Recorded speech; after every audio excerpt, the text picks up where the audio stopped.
komeniko litzake labur Adrian Zelaia kontatzea zer dan kontratu bakarra? Bueno, kontratu bakarra esaten da, hori modu diferentetan gauzatu daiteke, baina bat ez esaten da, hemen edo helburua da. Espainian dagoen nolabait bikoiztasuna, behin-behineko kontratuak eta behin-betiko kontratuen artean, bat ez behin indemnizazioaren aldetik, bajen gatiko indemnizazioaren aldetik, behin-behineko kontratuetan, bueno, arau berriekin geratuko dira urteko 12 egunetan, gutxo gara eta behin-behinetiko kontratuetan urteko 33 egunetan.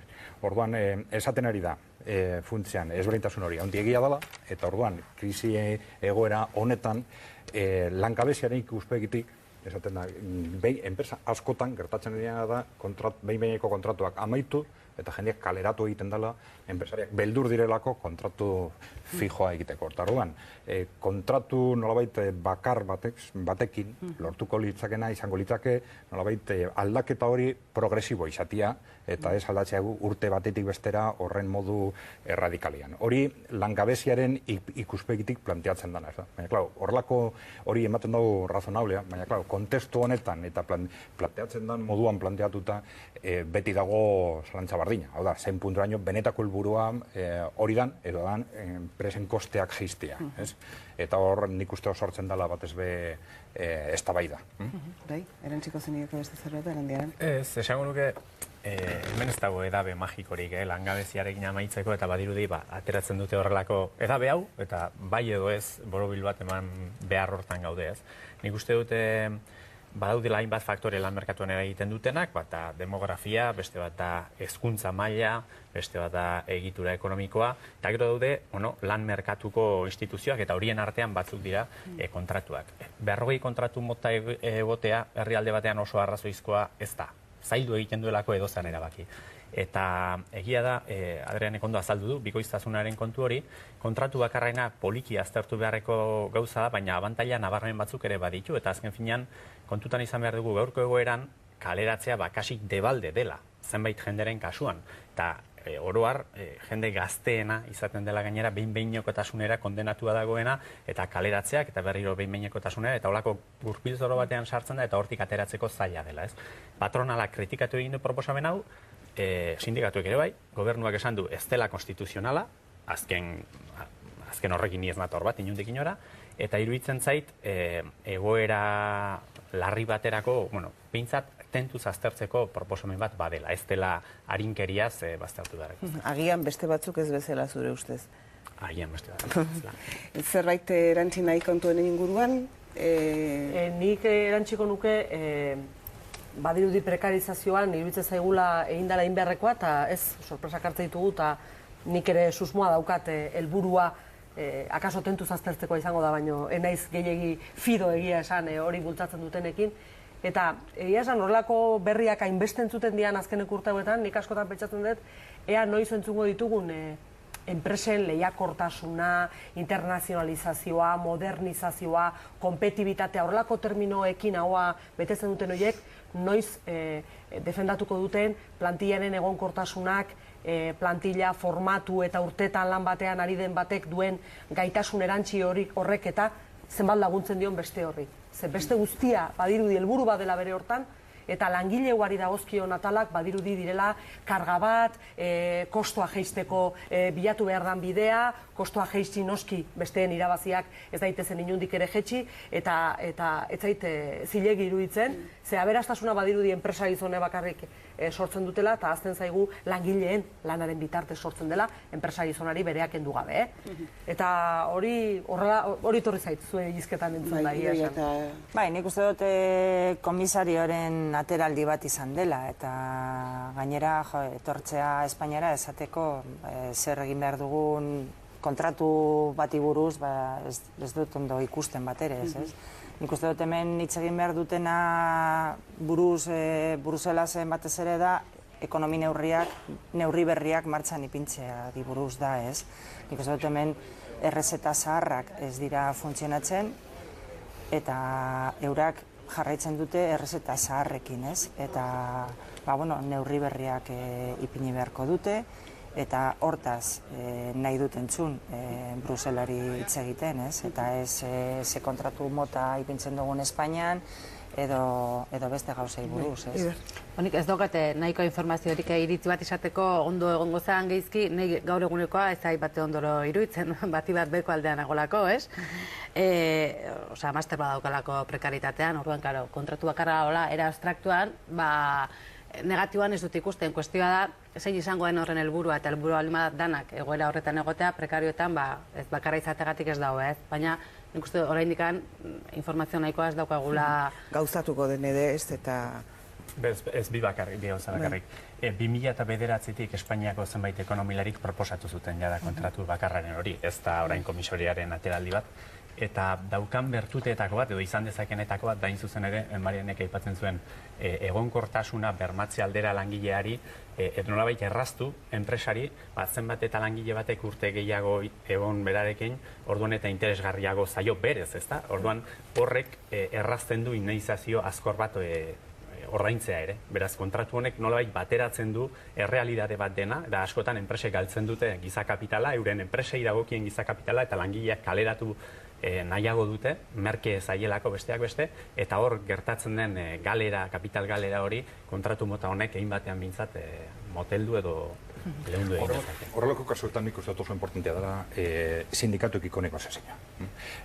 Zergatik, askotan horrelako gauza gertatzen dira, zalantzak dago zala, alde batetik arrazoi teknikoa dagoz, egon daitezke aldaketa bat egiteko, baina egon daitezke bai susmoak benetako helburua beste badala, eta onura konkretuak badagoz, kasu honetan gertatzen da moduan enpresentzat, orduan, igual kompensazioak egon behar dire. Eta kompensazio horiek sindikatuekin negoziatu behar dire, sindikatuak konbentzitu benetan interes orokorrekoa dela, ez dakizea arrazoiengatik neurri hori edo aldaketa hori egitea, eta horren truke, ez dakizea kompensazio egingo dan, egin behar dalako. Hori teorian, hori egin beharko litzakela.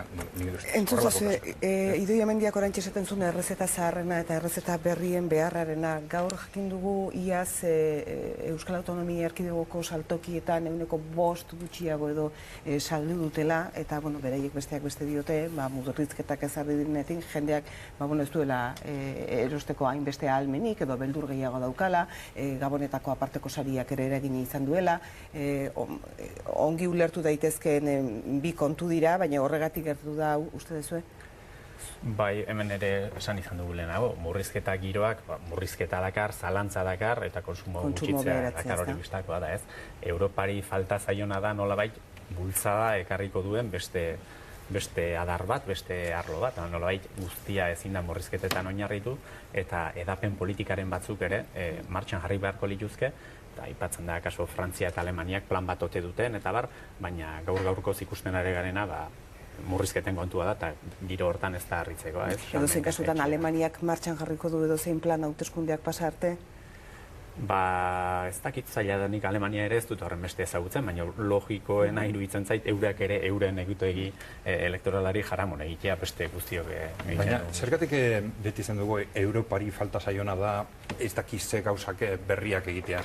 Oin gutxi, alde batik, Espainia mailan, alderdi sozialistak eta baita ezker batuak bai, neurri multzo berri bat planteatu dabe, horiekin bat etorri alez, baina planteatu dabe, Espainiaren politiken aldetik. Zergatik, edozein aldaketaren aurrean pentsatu behar dugu Europatik etorri behar dela ez dakiz, ez? Alderdi popularrak ez digulako kasurik egiten. Perontzira zuzenean bialdu du gure proposamena. Ez que, tentazioa ondia izan ike, hemen ezin do konpondu ez daki ezer, edo politika txarrak egiten ez daki ezer, Europatiko ez daki zeo parimaten. Ez, nik esaten nuen zentzu normal batean, hau da, Europatik datozte neurri asko, ez? Eta defizitaren helburua da bat, ez? Eta malgutasuna lortzeko arajun behar zara eskatzera. Orduan, baita ere beste neurri ekonomikoak behar direnak eta martxan ipini behar direnak ez bakarrik Espainiarako, beste herri batzuentzako bebai, handik etorri beharko dira. Adostuak denon artean, baina handik etorri behar dira. Eta orduan behar bada, orduan Rajoik ondo ikusiko du.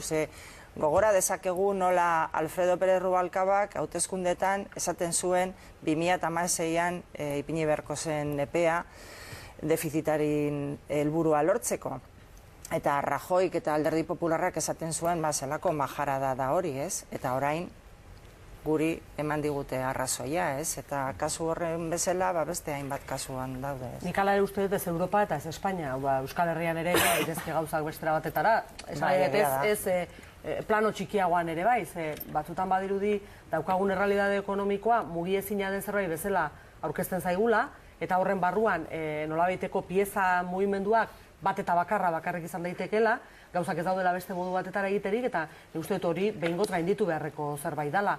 Gauza batzuk ez dira hain erresak izango gainditzen, baina iniziatiba propioak hemendik ere izan daitezke.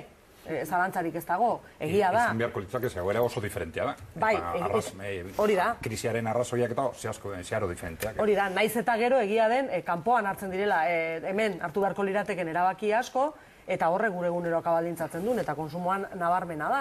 Geroz eta pobrekoak gara, herritar gehienak. Ez gara herri bezala geroz eta pobreagoak. Herritarrak gara geroz eta pobreagoak. Aberastasuna izan bada, baina ez da banatzen behar dan bezala. Duan, nabarmena da, beza igotzen badigute, prekaridadean baldin bagaude lanean, edo langabezian, soldata jetxi badizkigute, nola kontsumituko dugu gehiago? Matematika adituak izan gabere, matematika hutsak esaten duen zerbait da. Nik uste dut, badaola gauzak bestera batetara egiterik, Europatik etorriko balira horrelako neurriak hobe, baina ikusita Europatik datorrena beste erabatetarakoa dela, pentsatu beharko dugu ere guk geuk kanpoko begira aritu gabe zer egin genezaken, ez? Europari begiratu dio Eusko Jaurlaritzak bere nazioartekotze monoprozesu bat abian jartzeko. Europari barkatu Alemaniari. Bai, Alemaniari eta Estatu Batuei eta beste zenbait herrialderi, ez? Baina Alemanian azpimarra jarri du.